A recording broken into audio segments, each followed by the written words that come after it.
ബീഹാർ തെരഞ്ഞെടുപ്പിൽ ഇപ്പോൾ പുറത്തു വന്നുകൊണ്ടിരിക്കുന്ന എക്സിറ്റ് പോളുകൾ വെറും ഊഹാപോഹങ്ങൾ മാത്രമാണെന്നും അത് BJPയുടെ പ്രൊപ്പഗാണ്ട മാത്രമാണെന്നുമാണ് തേജസ്വി യാദവ് പറയുന്നത്. എക്സിറ്റ് പോൾ ഫലങ്ങളെ ചൊല്ലി രാഷ്ട്രീയ പാർട്ടികൾക്കിടയിൽ ഉയർന്നു വന്ന വാക്പോര് രൂക്ഷമാവുമ്പോഴാണ് ബീഹാറിൽ ഇന്ത്യ സഖ്യത്തിൻ്റെ മുഖ്യമന്ത്രി മുഖച്ഛായയായ തേജസ്വി യാദവ് രംഗത്ത് വരുന്നത്.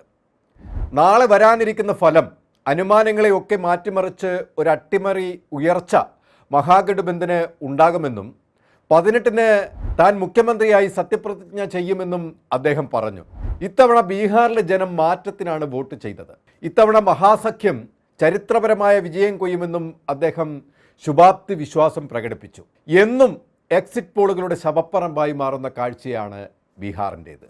2015-ലെ തെരഞ്ഞെടുപ്പിലും 2024-ലെ തെരഞ്ഞെടുപ്പിലും എക്സിറ്റ് പോൾ ഫലങ്ങൾ 95% തകർന്നടിഞ്ഞു എന്നതാണ് കഴിഞ്ഞകാല ചരിത്രം വെളിവാക്കുന്നത്. ബീഹാറിൽ ഇക്കഴിഞ്ഞ 3 തെരഞ്ഞെടുപ്പുകളുടെ ചരിത്രം പരിശോധിച്ചാൽ സ്ത്രീ പുരുഷ വോട്ടിംഗ് ശതമാനത്തിൻ്റെ കണക്കുകൾ ഒന്ന് പരിശോധിക്കാം നമുക്ക്.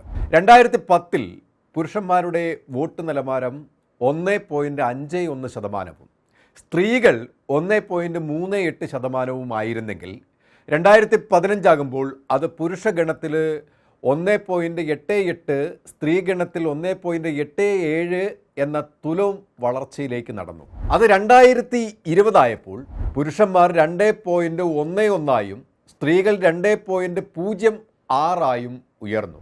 ഇപ്പോൾ അതായത് കഴിഞ്ഞ ദിവസം നടന്ന തിരഞ്ഞെടുപ്പിൽ പുരുഷ വോട്ടർമാർ 2.47 സ്ത്രീകൾ 2.51 ഒരു കുതിപ്പ് നടത്തുന്നതായി നമുക്ക് കാണാം.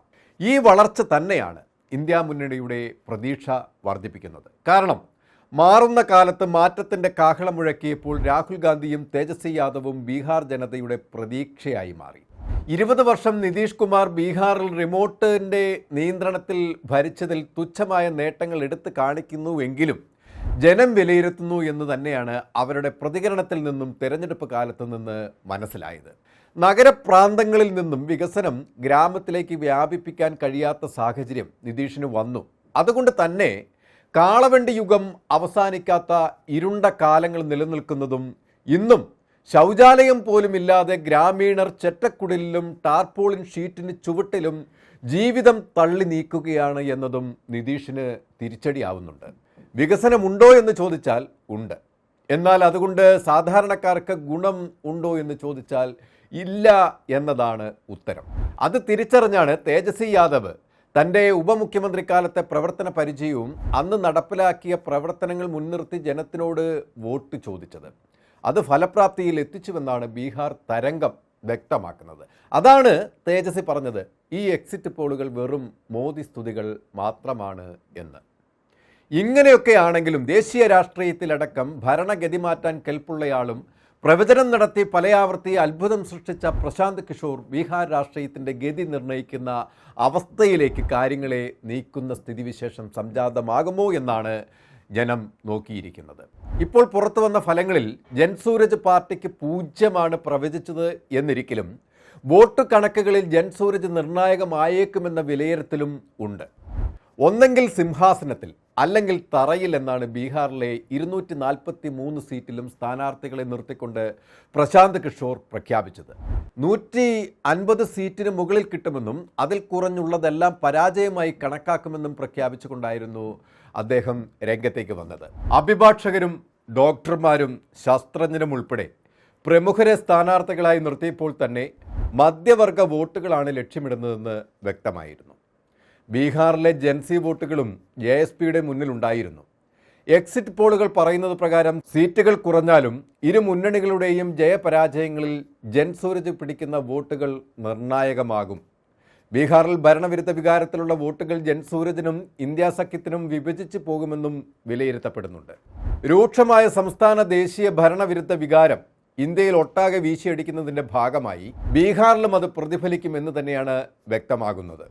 അതിൻ്റെ കൂടെ രാഹുൽ ഗാന്ധി ഉയർത്തിക്കൊണ്ടുവന്ന വോട്ട് ചോരിയുടെ അലയൊലികൾ രാജ്യത്താകമാനമുണ്ട്. അതിൽ നിന്നും ഉരുത്തിരിയുന്ന പ്രകടമായ അമർഷം അവിടെ ബീഹാറിൽ പ്രതിഫലിക്കുമെന്ന് തന്നെയാണ് രാഷ്ട്രീയ നിരീക്ഷകരുടെ വിലയിരുത്തലും. നിലവിൽ പുറത്തു വന്ന എക്സിറ്റ് പോൾ തകർന്ന് തരിപ്പണമാകുകയും ഏറ്റവും ഞെട്ടിക്കുന്ന യഥാർത്ഥ ഫലം 14-ാം തീയതി പുറത്തു വരികയും ചെയ്യും എന്നിരിക്കലും സമീപകാല എക്സിറ്റ് പോളുകൾ കീഴ്മേൽ മറിഞ്ഞ ചരിത്രം നമുക്കൊന്ന് പരിശോധിക്കാം.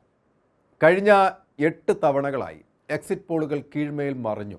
അത് ഹരിയാന മുതൽ ഡൽഹി, ബീഹാർ വരെ ഉണ്ട്. ഏറ്റവും അവസാനം നടന്ന 2024 ലോക്സഭാ തിരഞ്ഞെടുപ്പിൽ 400-ന് മേൽ സീറ്റാണ് NDAയ്ക്ക് 12ഓളം ഏജൻസികൾ പ്രവചിച്ചത്. കുറഞ്ഞത് 380+ അടക്കം പറഞ്ഞവരുമുണ്ട്. എന്നാൽ യഥാർത്ഥ ഫലത്തിൽ NDAയുടെ 293 മാത്രമായി താഴേക്ക് കൂപ്പുകുത്തുകയാണ് ഉണ്ടായത്.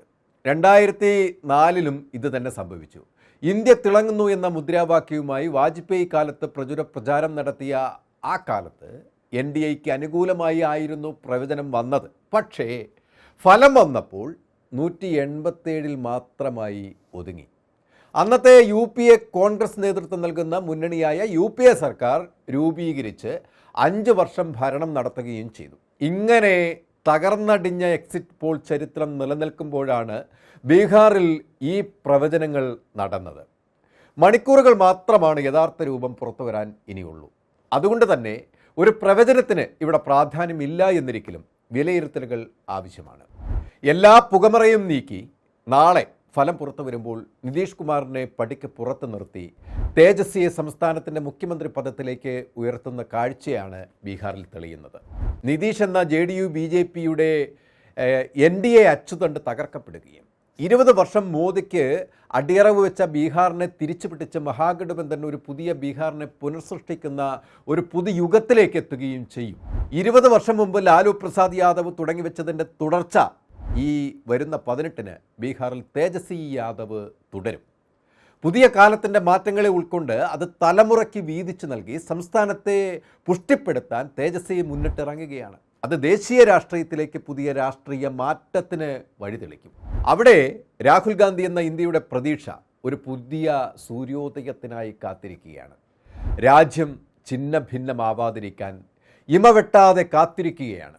പൊതിഞ്ഞു പിടിച്ച് സംരക്ഷിച്ചുകൊണ്ട് ഇപ്പോൾ തന്നെ ഇന്ത്യയുടെ ആത്മാവ് കീറി മുറിഞ്ഞു കഴിഞ്ഞു മോദിയുടെ പ്രവൃത്തിഫലമായി. ആ വിടവിൽ ലേപനം പുരട്ടി രാജ്യത്താകെ ഓടി നടക്കുന്ന രാഹുൽ ഗാന്ധി ഇന്ത്യയെ ആശ്വസിപ്പിക്കുകയാണ്. തകരുന്ന ഇന്ത്യയെ ചേർത്ത് പിടിക്കുകയാണ്. പ്രത്യാശിക്കാം നമുക്ക് ജനാധിപത്യം തിരിച്ചു വരുമെന്ന്. രാഹുൽ ഗാന്ധി ഇന്ത്യയുടെ സാരഥ്യം ഏറ്റെടുക്കുമെന്ന്. ഇക്കഴിഞ്ഞ ദിവസമാണ് തേജസ്വി യാദവിന് 36 വയസ്സ് തികഞ്ഞത്. ഈ വൈകിയ വേളയിലെങ്കിലും തേജസ്വിക്ക് ബീഹാർ ജനത ഒരു പിറന്നാൾ സമ്മാനമായി മുഖ്യമന്ത്രി സ്ഥാനം കൊടുക്കുമെന്നതിൽ നമുക്ക് കാത്തിരിക്കാം. കൂടുതൽ വാർത്തകൾക്കും വിശേഷങ്ങൾക്കും ഞങ്ങളുടെ channel like, share and subscribe ചെയ്യുക. കൂടാതെ സബ്സ്ക്രൈബ് ബട്ടണിലെ ബെല്ലൈക്കൺ എനേബിൾ ചെയ്യാനും മറക്കരുത്.